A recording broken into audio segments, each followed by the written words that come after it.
kamekanika, magandang araw po sa inyong lahat. Ngayon po pala may overhauling kami ni tatay at sana po pala nasa mabuti kayong kalagayan at mag-iingat po kayo palagi. Tsaka po sa mga OFW dyan mag-ingat po kayo palagi. So mga kamekanika, ayan po pala si tatay. Tapos po, itong overhauling po na namin TMX 155. Ang sira niya po pala sa connecting rod po. Ayan po. So yan po pala, nabuksan na rin ni tatay yung head. Tapos po, ito po pala yung rocker arm. Tapos ito po yung push rod. Ayan po. Nabuksan na rin po ni tatay yan. Tinatanggal na po para matanggal na rin po yung block.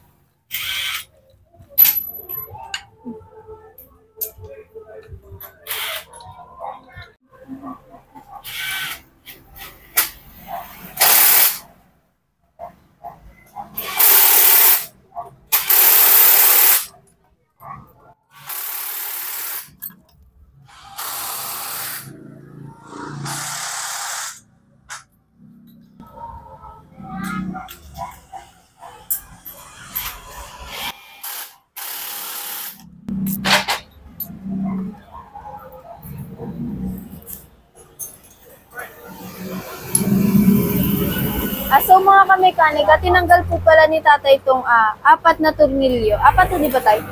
Ito po. Para matanggal po yung pinaka-cylinder head.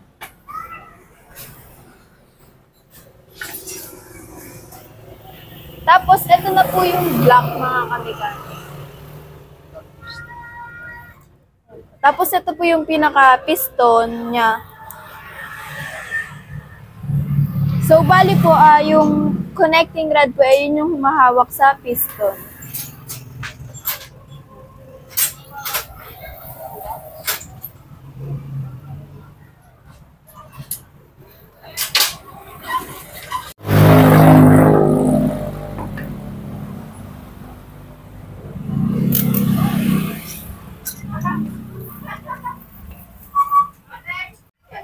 So, yan po, natanggal na ni tata yung cylinder block.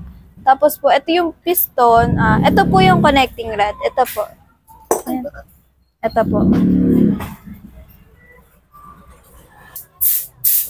So, mga kamekanika, ayan po, malapit na. Ang lakas po ng kalog sa connecting rod, kaya kailangan na pong paltan.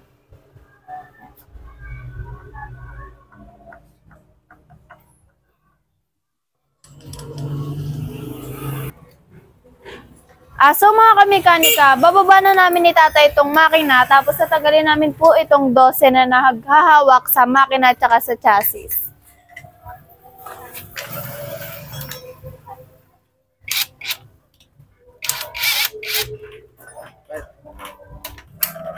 Ito ba yung baliktad tayo?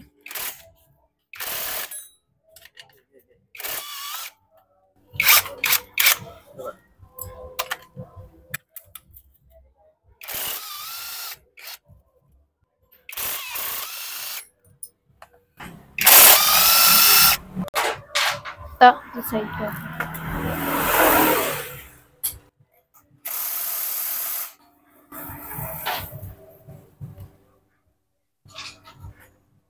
Sino ito na yan tayo?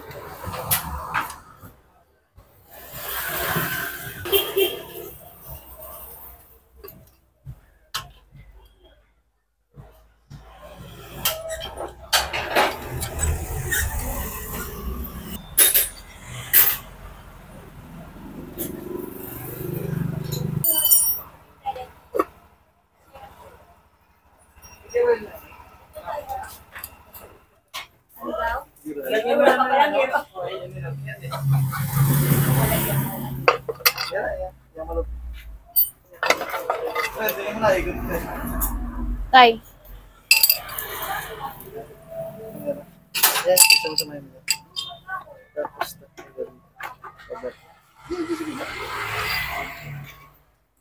Makaano?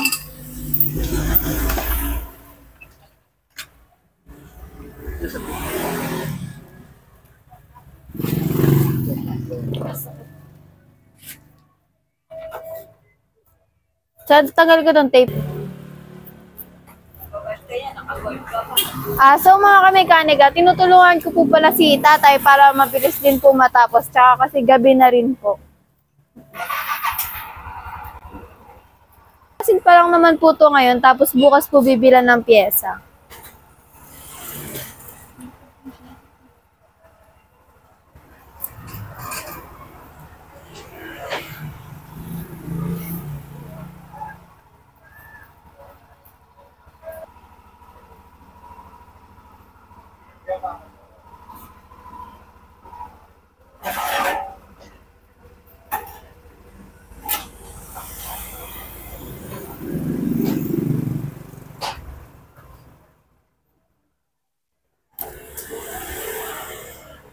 Tay, okay na.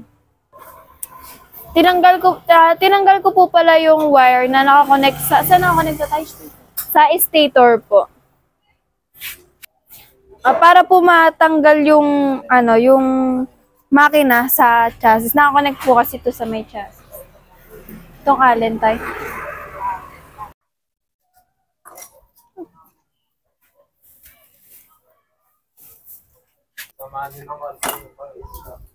Sa school to eh. Daw.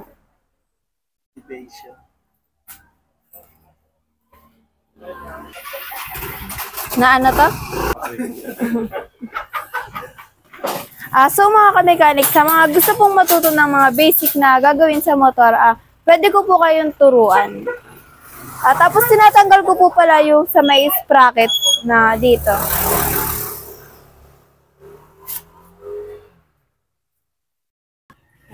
So mga kamekanika, natanggal ko na po pala to sa engine sprocket. So tatanggalin naman po namin itong tornilyo dito sa may chassis na 14.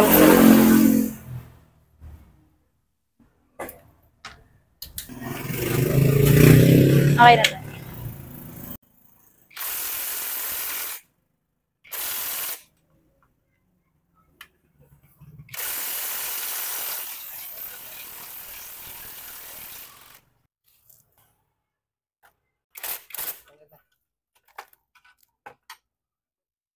Buhat na.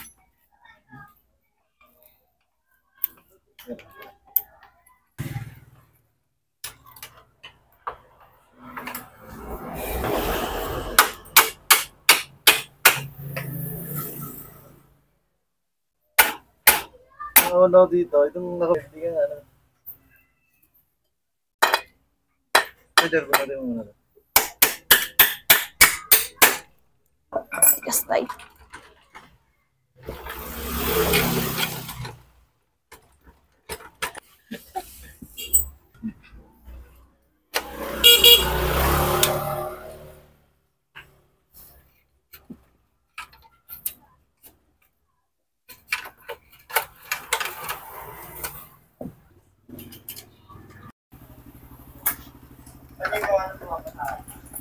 Yung wire. Wire.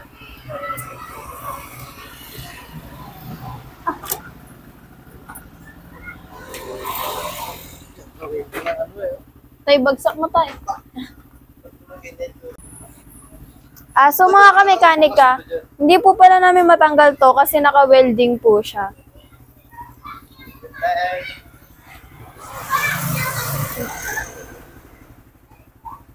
So mga kamekanika, antayin na lang po sa next vlog ko yung binabaklas ko na po itong makina po ng TMX 155. Yun lang po, ingat po kayo palagi.